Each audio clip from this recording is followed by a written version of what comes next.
nothing makes my heart sing more is when somebody comes up to me and says, "Hey, Miss Jen, how are you?" They know me as East Bluff Community Center. Mic check, mic check. What's going on? Welcome into another episode of the KZ Community Beats. It's I, your host, Ross Martinez. In the hot seat this week, directly from the East Bluff Community Center, is the new executive director, Jenny Winne.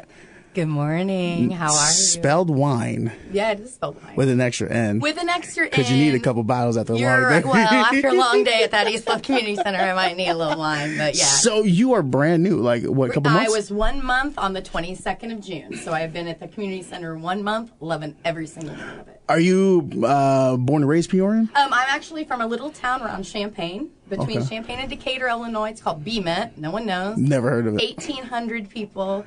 This is a great story. I'm having my 30th class reunion at the end of July, which 30? I will be out of school 30 years. How's that feel? Old. Very old. Do you have the lower back pain? No, I got all sorts of pains. They're everywhere. I'm getting old. I can tell. So let's talk about the East Bluff Community Center, because I'm from Chicago originally. I've done 1 or 2 events there from the station, but I always hear it has a lot of history. There's a lot tied to the community. It's like the community well-known center. The center. It's become the East Bluff Community Center about 8 years ago. Jim Combs took care of all that, brought it to where it is today. Carrie Jones, our executive director prior, was there 2 years, did a bang-up job. She's got everything in place, and now she went for another opportunity, and now I've kind of taken the reins, and all I have is up success if I have the right people and do the right things. Got a lot of gumption. I do have a lot of gumption. It's going to be good. So how does it feel having this new role now? Have you settled in yet? Is it still kind of like, it's still kind of settling? It's settling, and it's still kind of new. I love every single minute of it. I met tons of people in the community, lots of kids. Kids are always in and out or playing in our parking lot, so I know a bunch of the kids now, and that makes me happy. They'll come over and give me a, "Hey, Miss Jen, what's going on?" So there's a group of them that are always there, and they've just become my kind of like gang. They help clean up. They do everything around. They live like across the street from the center. They're right there with you. It's great. And they're so wanting to help. "Hey, Miss Jen, can I do anything? Can I do anything?" So they have accepted the community center as our little gym. We just need more people to understand that we're here. We're in the community. We're the old St. Bernard's school, and that's a big draw.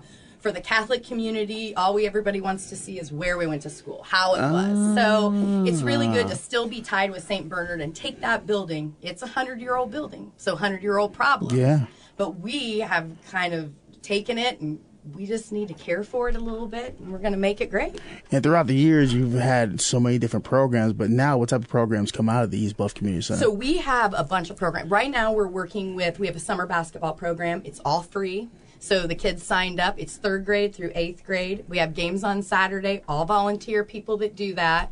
The Men in Empowerment, Trey Thompson, he comes in and does some really good things with the older kids. He's there to mentor and just kind of, if kids have something up, talk to him about it. He's really easy to talk to, and I think that's part of that program that makes it so, it's faith-based, and they pray, and it's those kids are there. If it starts at 9, everybody's at the door at 8:05.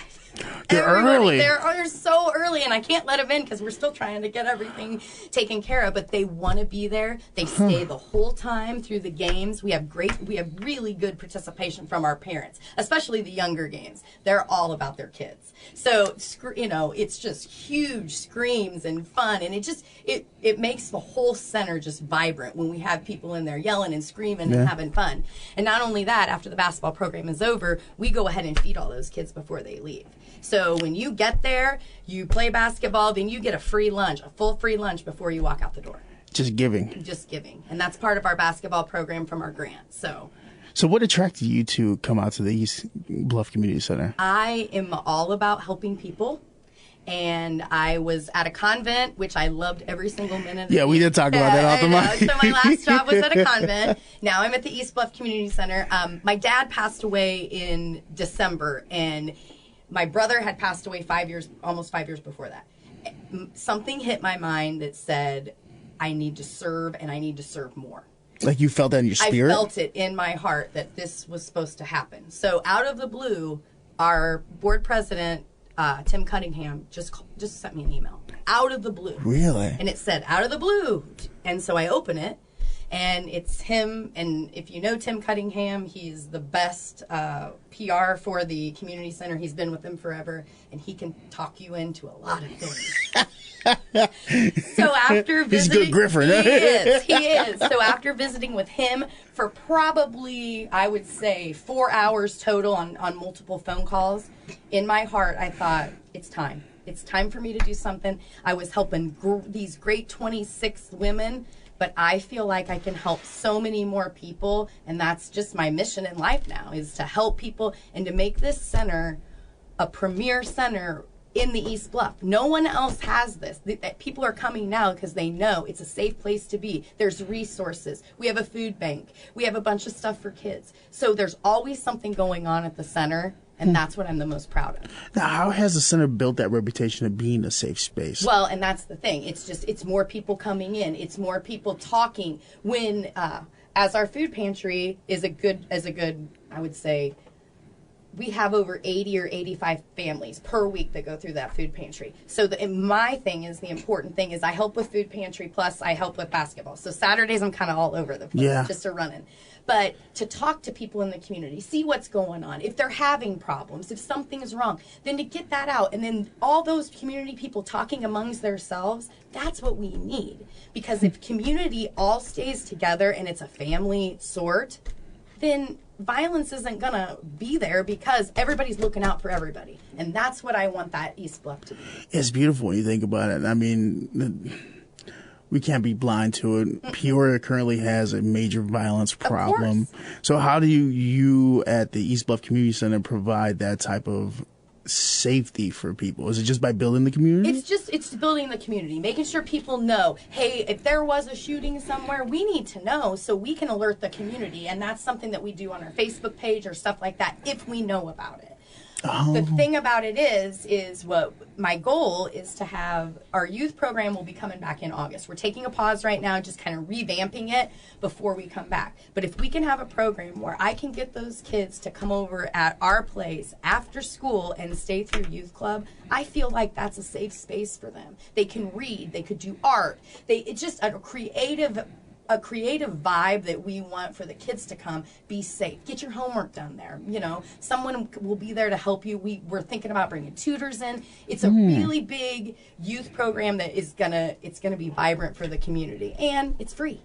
It's just free. Telling people this is an area where our kids can be kids. And I want those kids to be together. And like I can see it. I can see the group of kids that want to be there, and they're always there, and they just love it. I mean, sometimes if youth group's at 5, we have kids there at 3, and we're like, okay, you can't come in until 5 because we don't really have the staffing to do So they come like right from school then? They try to come right from school.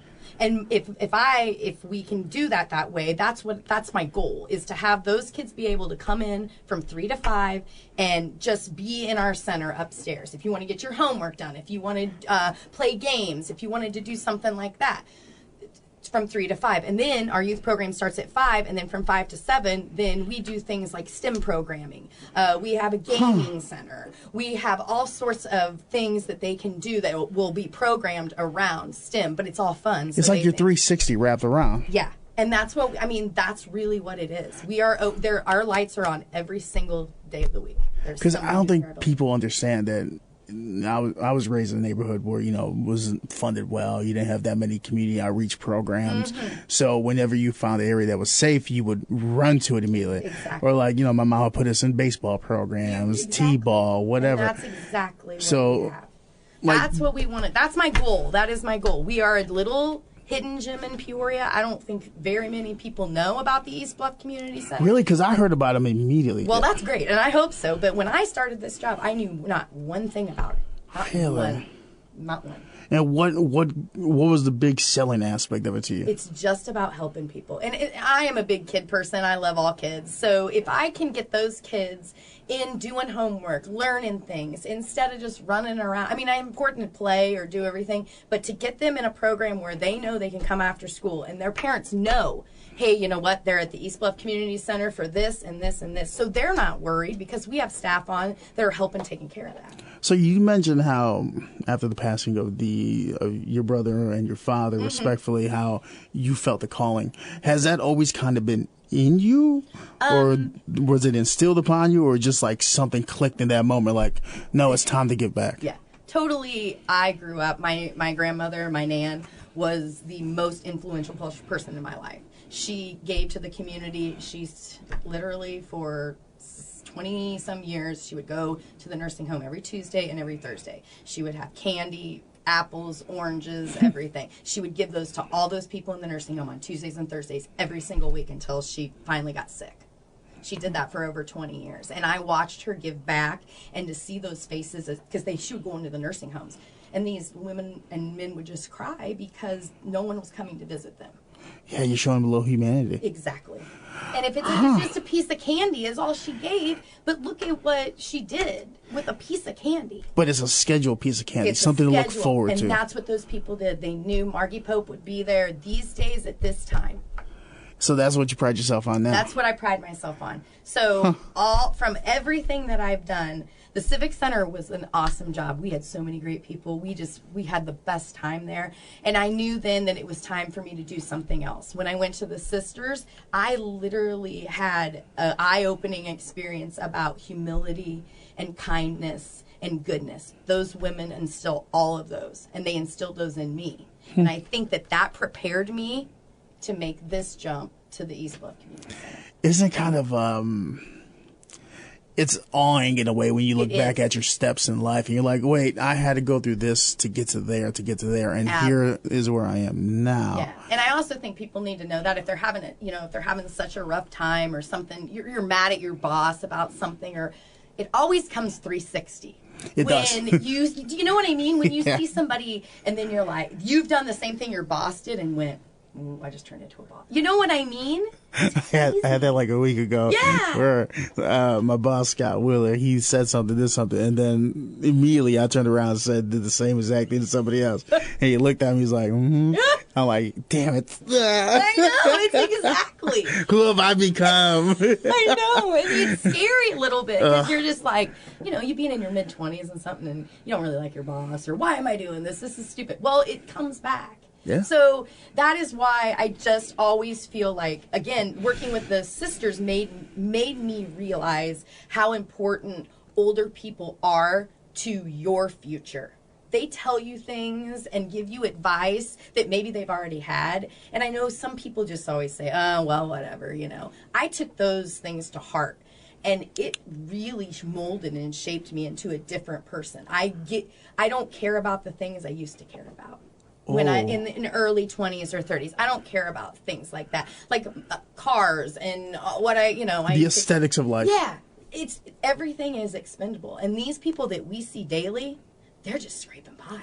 Because when you think about it, like, it goes along with your process where you were at the Civic Center, you're talking about music ads, entertainment acts, that's money. Then you go completely 180 to hanging out with a bunch of nuns, praising Jesus. Praising Lord. And you know what I mean? It's like, here's the Doobie Brothers, and then here's the nuns. Exactly, and that's where I was. And then from that change, you're like, oh, let me go head up a community center. I think so too. And try to just improve the situation around life. Exactly. In this past month that you've been there, what are some moments that have really put a big smile and a big old swell in your heart? Like, oh, I really love, this is where I'm supposed to be. Saturdays. When I come in on Saturdays is the best day at the community center. I come in, I help with food pantry, so I get to know all those people. I want to know you. I want to know why you're coming through food bank. I want to know, do you need anything that we don't have? We can maybe find something for you. So it's really a one-on-one with that. And then you go from food pantry, which is on one side, and then you go to basketball, where the kids are having the absolute best time playing. And when the games are over, nobody's really mad. It's just pure joy. It's pure joy watching those kids run up and down, and they're shooting half-court shots, which they shouldn't be. But you know what? Bless their heart. All of our coaches are volunteer. They're amazing people, and they get in. They see those kids twice a week. So you get in for practice, and you have a practice, and you have a game. You get to know that person. And those people, if those coaches keep coming back, then it's just another circle around. We're another face that you know is going to be at the East Bluff Community. I mean, consistency is key. That is our key. Consistency. It's just always showing up, telling them where you're going to be, and be there. And I think it speaks facts and volumes to the community you built because you're there. Exactly. You're there for them. Like you said, you're there open every day? Our offices are closed on Fridays to give us a little bit of breather room, and then Saturdays we're always there. I am always there because we have food pantry every 4 weeks. We have if there's a 5th week, those ladies get to take a weekend off, and it's the only time. But there's 3 ladies. I mean, the whole pantry is like an extended family. They know what they're doing. I really wasn't really part of the pantry until I butted in. I started the pantry before I even started the job. Really? Mm-hmm. I thought that's one of my hearts. That's, again, back to my grandmother. She was a cooker, and she just would make food for everyone and just give it away. Oh, so the pantry thing is brand new. Well, the pantry's been there for probably, I would say, since 15 maybe. So we've always had the pantry. It's just now expanded. More people are knowing our centers here. More people are understanding what they do. And our pantry is different than probably every other pantry in the city. If you come in between 8:30 and 12 for our pantry on Saturday morning, you can come in, you get a free hot breakfast with your family. I don't care if you bring 10 people, there is a free hot breakfast that we have volunteers that come in and make from until 10 o'clock. So you can get bacon, eggs, and pancakes throughout the day. It takes a little bit because we have a lot of people, but all our people are really patient and they wait. They can bring their kids in. So after that, you come in and then you get to shop we have a lot of racks and things, so you get to personally shop our pantry hallway. Then you stand, then you get a bag of staples, which has toilet paper, cereal, paper towels, peanut butter, all that stuff, that your staples, corn, beans, fruit cocktail. So you get that every week, plus you get a meat and a dessert before you walk out. How are you doing this all with the community center? This is a lot. Because my pantry ladies are the bomb. Yeah. They go all over. They go to Kroger's. They go to Midwest Food. I mean, they're everywhere. Let's shout them out. What's their names? Will Lucas, #1, and Cheryl Williams, #2. They're the best, too. And they go out on their personal time and use their personal vehicles to find all this food for the following week. Really? Really. So they work nonstop. They're there all the time. And everyone knows them. Everyone knows Willa in the community because she's right there. She's the best lady I've ever seen in my life. But she will get truck. We have a truck on Saturday that comes from, I think, Peoria Area Food Bank, I believe. And then they come every Saturday with a little bit of produce. But everything's kind of winding down because the food, how do I say this? There's not enough food for all the people that we have. So you can come, if you are a resident or anyone in Peoria with an ID, you can come in twice a month and you get these staples to use sparingly. Now, our food has become so short, our pantry's just become short, and we're not getting donations like we usually do. So now we've had to move pantry to once a month, which means you can only come through our pantry once a month. Damn. And that's hard for people that, I feel like people get paid and then they come and get the staples that they need from us, and then they can go out and get other groceries when needed. We try to just give them staples where they can get through the week. But, it's really hard to tell a bunch of people, hey, you know what, we've been serving you twice a month for this many months, but now we're going to have to go back to once a month because our food is low. By the time noon comes, we are bare on shelves.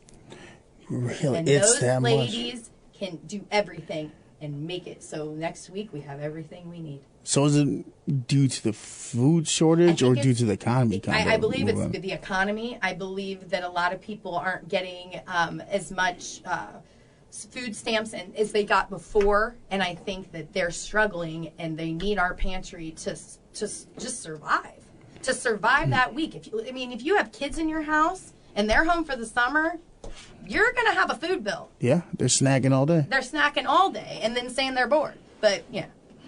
Man, it's one thing to have the passion and drive to do the job on your own and fulfill that position and walk in your light, in other words. Mm-hmm. It's another thing to see other individuals pouring their own personal time into the organization itself. So how does it feel having, you said Willow? Willa. Willa Lucas. She's our Willa Lucas and Cheryl Williams. So you have two people right there, and I'm sure there's other people. There's other people too. Wanda Epperly has been the best. She's there every week too. People always know her, and she's a pantry jumper. So she comes to our pantry, and she also does Sophia's Kitchen as well. So she sees everything. She sees what's going on at Sophia's Kitchen and saying, okay, well, this is going on. So now what we've provided our all of our clients that come through the pantry with a list of where, if we can't be here, here's other places in Peoria that have a food pantry. And there's quite a few of them. So we want them to be aware, if you can't use us, then make sure you go to these other pantries. So building the network of giving. Building the network is huge. Because when I first started this podcast, I always heard the term that people operate in silos. You're right. And I was wondering if throughout the year it's become more unified, or is it still kind of people do their own thing? And I feel like right now with us, are you talking donation-wise or giving? Or no, just like how people do their own thing in their own silos, and they don't try to cross, like, hey, go over there if you need something. Right, if we don't I believe that too. We're centrally located, and I think, and you know what, this is a big challenge for us, and I think people that don't need the food pantry should be aware of this situation. A lot of our people do not have transportation. So they're bringing suitcases and duffel bags so they can get their stuff into a bag back on the bus. So my point is, I think a regular person knows, or I shouldn't say regular. I know that people know that you can go to Walmart and get all their groceries. It's a pain in the tail to put them all in the trunk and then go home. Try to get on a bus with all that. There's this whole economical class that's kind of come up in the last 10 years, I think it is. That would be. Maybe 10, 15-ish, but the working poor class, or you're just getting check to check. You don't have time for luxuries and streaming, video games, all this extra luxuries that life has. Like, a car is a luxury. You bet. Being able to put food on your table shouldn't be. Exactly.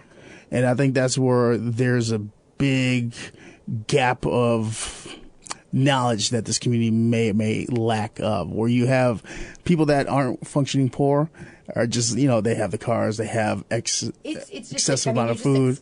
It's fine. There's no, you don't even put it in your head until you're in that position. And there's so many people that I have met just in the month by being out in the community and talking to different people. And I've interacted with people that are teared up and said to me, hey, when I first got to Peoria, I used your food bank. And I feel almost like they were upset about it. And this person I grabbed and I hugged him and I said, this is why we're here. This is why we're here. Mm-hmm. And you know what? That person, following week, brought a whole bunch of green beans and gave it to us. So it's not, that's what I'm going for. If you need our pantry, you use it 100%. But if you don't need to use it anymore, if you want to give back, it's a full circle. You're helping someone else out. And it's the circle that makes the world go round. You're the foundation to keep the community going. Right. And I really feel that little place is so vibrant, and I just want it to glow. I just want it to always be happy and fun. My personality might take it into a different, because I just want to have fun. I want to help people. I want them to be happy. People are coming in and they're having, heat. We have heating assistants in our building. That is the office, the heating and assistants. They come in for us and they're upset and they can't, maybe that they can't take any more applications. Well, they come into our office to talk to us and we'll talk them through and we'll say, hey, why don't you try this? So we have the resources there and the people and the knowledge that knows. If you come in, we're going to try to help you as much as we can. So what's the fire behind this passion? Like, what's the match that got this going, like, for real? I mean, you talked about your grandma, you talked about your father, my family's your brother. Super important to me, and we grew up, we were just a little baby family. There was only me and my brother, and my mom's still here, and so it's just me and my mom. And so my uncle had just kind of passed away, too. It was a big pass-away year for me. So this past year was rough, huh? Yeah, my dad died on the 7th, and then my uncle died on the 29th of December. It was boom, boom. So we've had to sell my grandma's house and do a bunch of stuff. And it really hit me that my entire childhood was going away. It wasn't mine anymore. Oh, yeah. Because, my grandma's house was being sold and they're taking everything out of it. And that was my childhood. Every minute of my childhood was at that house. And so it kind of hit me like, how great did I have it growing up? Somebody was always there to support me. Someone was always there to support me. And I thank God every day for my family about that. So if people don't, if kids or young adults or older adults don't have anyone to support them, we want to be that place where you can come and we'll support you. Yeah. We will try to do our best to get you where you are. I think a lot of people in Peoria that have housing problems or food insecurities or anything like that are just stuck sometimes. They really don't know where to go to get help. So we try to get as many resources as we can together, these good partnerships where we can give out, hey, go to this place. Hey, this place is going to take care of you. Let me call over there and see if they can take you. So my goal is to work with the community, the nonprofits, or the city of Peoria to get people help that they need right away. So it's like it's a great dream, and I wouldn't say a dream. I think it's an amazing passion to have. Exactly, because a dream, a goal means it's there, and then once you get to it, it's over. Right. But the way you're speaking, the way your body language is, you're very animated, you're very charismatic. Very. I could tell. Like I'm a body language nerd. Yeah, exactly. So I could tell. When you're talking about this, your eyes light up, your body language comes out, your chest out like, listen to me, I'm talking about what I love. And I'm super excited. And that, everything, and it's going to take time. I get it. And you know what?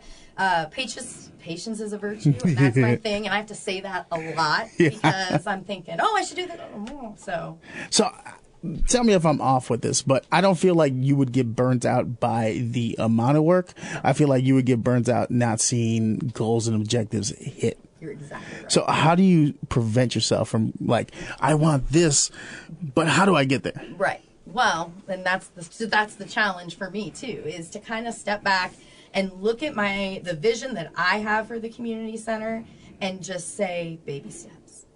Baby steps. Little by little. Little by little. We're just working really hard, and I think that if people in the community wanted to come out and check out our center, cool. I would love people to stop by, just see what we're about. Not only do you provide those fundamental aspects of providing the youth development programs, you have the food pantry. We have a senior social every month, and we don't have it this month, but next month we'll start it up again. Those senior socials are booked. We have seniors come in, we provide them a meal, and also then we have people to come in and talk. Is it bingo night? Because I'm down. I love bingo. Don't play with me. You know what? Let me tell you something. I'll host the bingo night. This is funny that you say that because not to shamelessly promote, but my husband just took a new job and it's nonprofit gaming. Are you serious? I'm serious. It was so funny that this year both of us left our jobs. Huh. We have two kids. We have one at Bradley and one at junior at Washington High School this year. We both quit our jobs at the same time. He didn't know really where he was going to go. I knew I was going to the community center. This job pops up. He absolutely loves it. Did you both go through like existential crisis or something? No, we did pretty well. It was great. He was just home too much, and he wasn't. You're like, get out. Yeah, he wasn't doing my laundry, and my house usually clean when I come home. So I was just like, hey, it's a step in. Let's go. Yeah, exactly. But he went into that, and he has been fulfilled in so many different ways, seeing these programs work, what he's doing nonprofit and making these nonprofit people money. Huh. It's unbelievable. So we're like the nonprofit team. How does that feel? It's great. Like 10 years ago, did you think this is where you would be in your life? 10 years ago, I was still at the Civic Center thinking I would stay there probably the rest of my life. My husband was working, he was selling teeth. Dental teeth. Dentures? The prosthetics and all that? Yeah, he was selling that. Veneers. Yeah, that's what he was doing. So he was selling that. He left that job and then went to selling contact lenses. And it was, how should I say it? He had a great salary, but hated every single He wasn't fulfilled. He wasn't. And you know what? We both took a big step back, looked at what we were doing in our careers, and both made a change. And we're both of us, unbelievable happy at what we're doing right now. Have you had that conversation with your kids yet? Like, hey. Yeah, and it's a big thing with us with our kids. They volunteer quite a bit because I I don't make them. I encourage them to volunteer. You strongly advise. I strongly advise for them to volunteer. But you know what? That's how it begins. Because I remember when I first, I used to be an altar boy, read, teach Sunday school, coach Little League. I'm a part of Big Brothers Big Sisters. I give a lot to the community.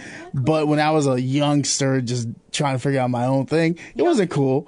I was like, I'm going to go do this. I'm going to do that. But my mom would force, no, we're doing, every Wednesday was where you would pack the food and then give it to, I forgot the name of it. But there's a name where you would order your groceries. Or something like that. Something like that. Yeah. But every Wednesday, my mom forced me to go there. And then here I am giving time to Big Brothers, Big Sisters. And you got a good mama. You got a good mama right She's there. a strong-willed mom, I'll tell you that. That's what I'm telling. And my boys will tell you the same thing. Because I'm really important about giving back. And when I tell my kids, and if any kids or any parents are listening or talking, when you get your kids involved with things like this, they'll remember it. Yeah. And the thing about it is my kids do a lot of like helping with basketball camps or things like that. And to watch my youngest son and my oldest son interact with kids is amazing. Not a lot of, to be honest, there's not a lot of 19 and 16-year-old kids that they just kind of, hey, kid, or whatever. They're really bending down and looking those kids in the eye. And those kids are looking back thinking, they're giving me the one-on-one time. Yeah. That might be the only one-on-one time you get. Yeah. But they're making an impact just standing there, talking to those kids. You do, because I coached Little League baseball back in Chicago before I've been in radio for like 15 years. So about 15 years ago, I was coaching a Little League team. Yeah. I remember this kid, Chris, never pitched a lick. By the end of the season, he was my starter. He was my go-to guy. And I ran into him maybe like 6-8 years later. I was in radio, and I was at the store. He's like, Coach Martinez. I turned around. I was like, yo, who's this grown man? and he just ran there. He's like, hey, thanks for doing this. Thanks for doing that. Like, I still remember you. Thank you. And I'm like, oh, shit, I made that much of an impact. Exactly. And what does that do to your heart? Oh, I cried. Exactly. Not in front of him because you know how to man it up. Yeah, you got to man up. It's all easy. But my point is goodness and gratitude are infectious.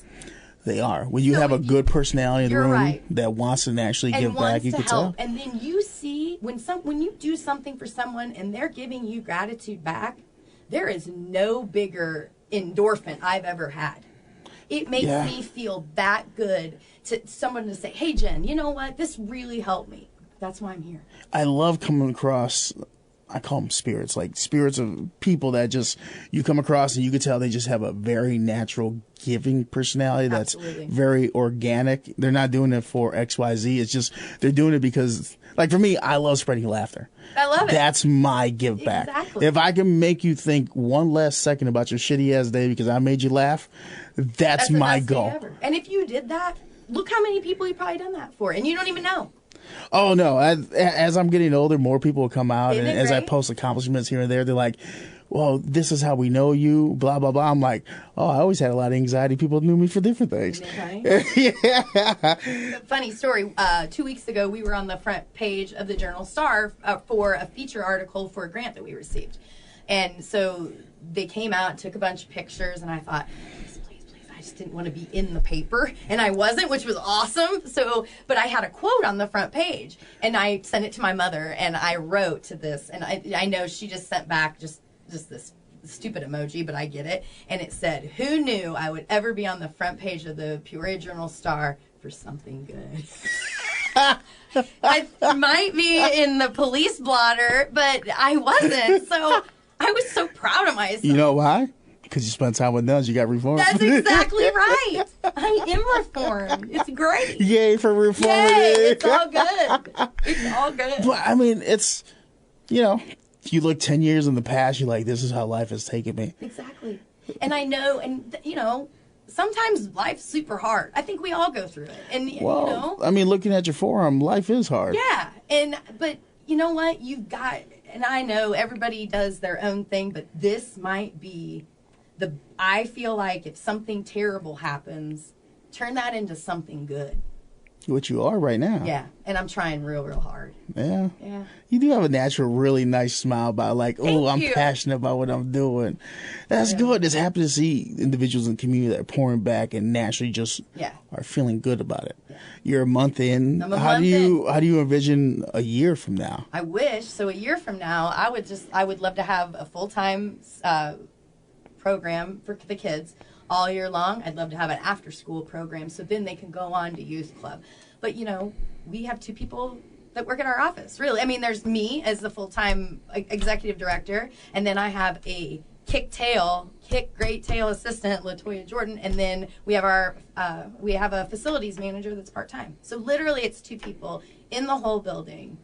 2 part-timers and a full-timer. 2 part-timers and a full-timer, and then Cheryl Williams, who I've spoken before, she also cleans for us too. So she is there. Volunteer base? No, we pay her. That's great. But she does food pantry. Plus, she is our custodian in the building. I mean, when you hear the phrase, it takes a village. You're right. Boy, does it ever. And that's the thing is, if more people know, hey, Jenny Winne's over at the East Bluff Community Center, I'll just pull them. Come help me. Make this better. Make this good. Now, our basketball program next Saturday, the 8th, July 8th. Is going to team up with the Great American Cleanup. So instead of them playing basketball that day, those kids will go with that group and clean up our community. We'll all be there. Take pride of where you live. Take pride of where we're going to do. And then I love that. The kids get to come back, and then we have a kids versus coaches game. So they love that. Oh, yeah. Yeah. So there's some smack talking and all sorts of good stuff. Mo, that's amazing, though, because you're building this foundation of trust. Absolutely. And then you're allowing them to grow into their own personalities while also seeing, hey, these are adults that really care about us. Exactly. So we should care also. Right. And my dream goal is for those kids that are coming and helping me and doing all that stuff, 16 years old, come to me and say, hey, we want to be a youth coordinator because we used this program and loved it. That's my goal. Is to have those kids go through that program, watch them grow, and then see where they're going to do with that. That would be amazing. That would be amazing, because then they see what it takes. These guys were here the whole time with us. We want to give back. So when you're 16 years old and you can work, or when we can get you a work permit, come on back. We'll let you help the youth in the community because you've already been through the program. You know how it works, and you want to be in the community and in our building.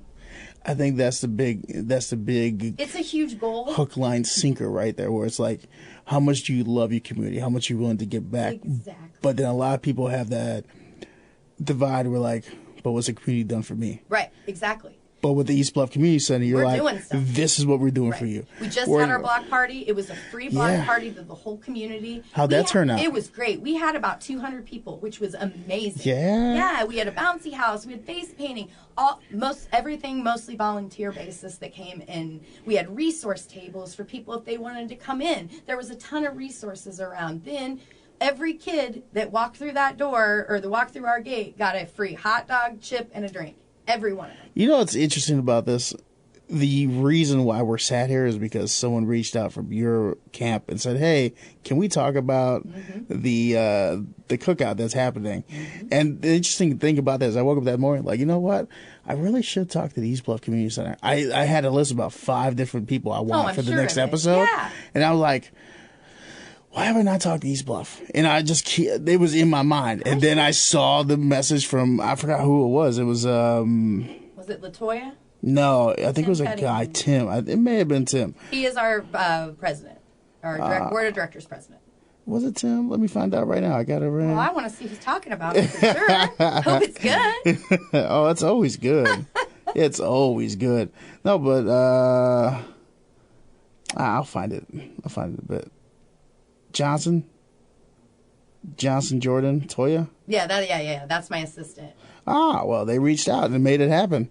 She's great. And it's kind of interesting to see how things pop up and the wind kind of takes you with it. I agree, totally. So what are some big things you have coming up at the East Bluff Community Center? Next month we have it's July 12th. It's for all nonprofit organizations. I'm going to have kind of a nonprofit social.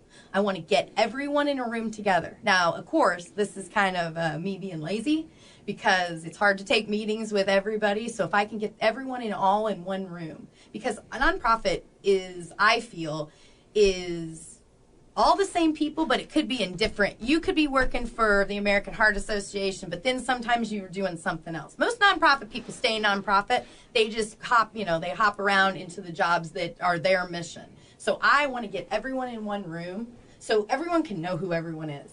There are so many opportunities in this community for partnerships and things like that. If all of our nonprofits work together or give ideas, there's money that everyone can get from or can receive from Peoria if we do it the right way. If you're organized and united. Right, and united. It's an easy way to give back. Marcellus is doing a great job in the South End. She's doing an amazing, amazing job. So that's what we want for the East Bluff. It's just going to take a little bit of time, but those kids need it too. And I feel 61603 is not... 61605 gets a lot of money where they need it, I am too, but there is need in 61603 as well. Just asking for some more awareness. Yeah, awareness that know that we're here. We are thinking about kicking off a program where when our youth club comes in, we purchase all that food that they use. So if if there might be a program in August that says, please sponsor one of our youth club kids for the year. Is East Bluff in District 150? It is. We're right down from Glen Oak. So we have all of that. Everybody's in there. So District 150, from the conversation I had with Peoria Grown, Demario Boone, is considered a food desert? Yes, definitely a food desert. Because there's no grocery store, nothing in the community. The Kroger on Wisconsin was their main grocery store, and that closed maybe, don't quote me, 4 or 5 years ago. Mm-hmm. There's nothing but a Dollar Tree or a Dollar General. Huh. And so it is a food desert. And so there is nowhere to get anything in the Bluff, if you think about it.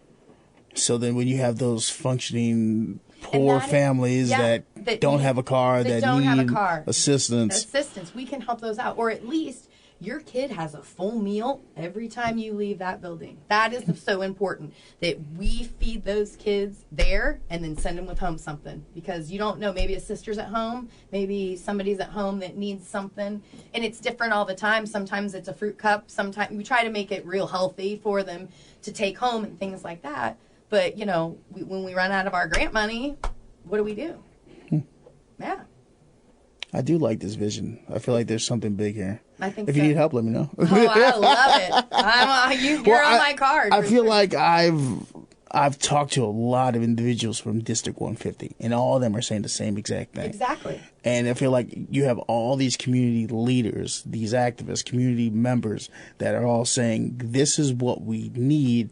And everybody's saying they want to work together. Yeah, but what's... Right. What's the dividends? And with me being new, I understand it's going to take some time for me to get in and get my meetings. That's why I just want that nonprofit social, just so people can come, have a couple drinks. It's a meet and greet. It's a meet and greet. That's all it is. I'm going to get up, say a little something like I always do, because they can't keep me from not talking. And I want to meet more people in the community that are in the business for the same reason I'm in it. Helping people, just to give. Making things better for the community that you live in and grow up in.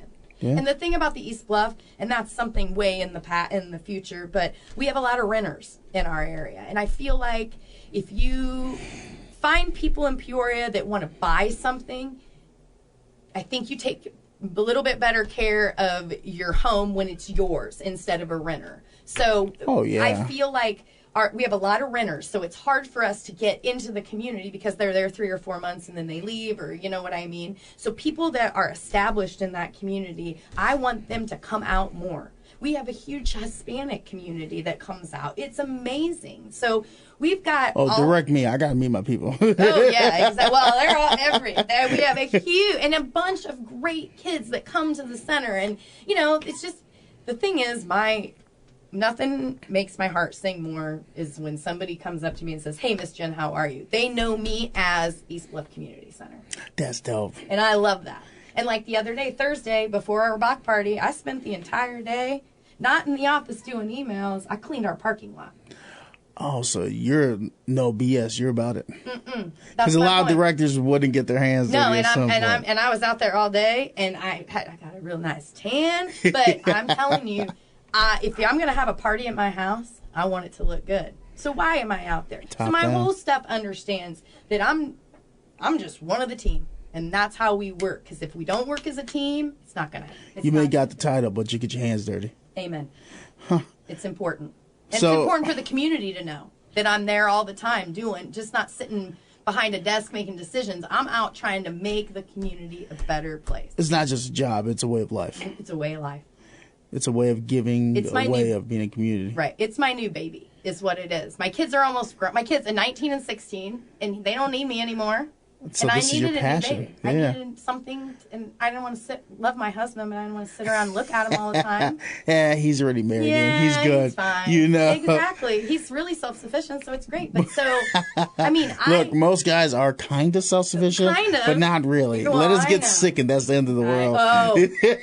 Don't even get me started. Oh, I know. I'm like, baby, take care of me. So, but I have two questions before we end. Okay. One is business, and then one's personal. Okay. Business. For anyone that wants to get involved with East Bluff Community Center or volunteer or donate, or if you got a grant, wink, wink, wink, and want to give. We're just saying. Yeah, just saying. But yeah. If anybody would like to get in contact with you, how can they get a hold of you? Yeah, they can call the office at any time and just if they want to talk to me, perfect. And Latoya is my assistant, and she is amazing. And so they just need they can either email me at ebcc@eastbluffcommunitycenter.org, or you can call the office, and the office number is 309-839-0718. Let me say that again, 309-839-0718. And they will be able to take care of it. 81. It is really small. I got you. Dyslexia is here too, so I swear to God I'm dyslexic, so I don't know. I got you. Here we go. Okay. The number is 309-839-0781. Sorry, my dirty glasses don't work. You're good. I saw you. I'm like, am I let her? No, this is my new friend. I can't let her struggle. I got this. I get paid to do this for a living. Thank I got you. you. But another 10 years, I might be the one struggling. There has to be someone out of Bradley come do my job. I'm like, thank you very much, young man. Amen. So I was telling you before the mic cut on that this podcast is loosely based off the Human Library. It's where each individual has a word, a phrase, a gold nugget to the story of this is who they want to be remembered as. Mm-hmm. You know, DeMario, who wants to be the superhero for the masses. I love it. You have Peoria Grown. They want to educate healthy eating options, but meeting you where you are and not trying to get you to expend X, Y, Z. Exactly. Is learning how to change cultural, traditional meals to be healthy. The 5 Ventures, just spreading humanity. So each episode, there's a gold nugget from. Mm-hmm. So the East Bluff Community Center, Jenny Winne, what's your gold nugget? Vibrancy. Ooh, that was good. I like that. Why vibrancy? It's just what's going on in this community. I feel like I'm a very out there person, but I want our place to be vibrant. That is what our whole goal is. Our even when you walk in, everything is branded. It's you know, it's blue, red, and yellow. And our logo from John Seckler at Simanwell, he made our logo from the front of the building. So it's really, I mean, it's shameless plug. I like it. Exactly, but it's all great. And you know what? And that symbol, I want everyone to know if you see it. Oh, East Bluff Community Center.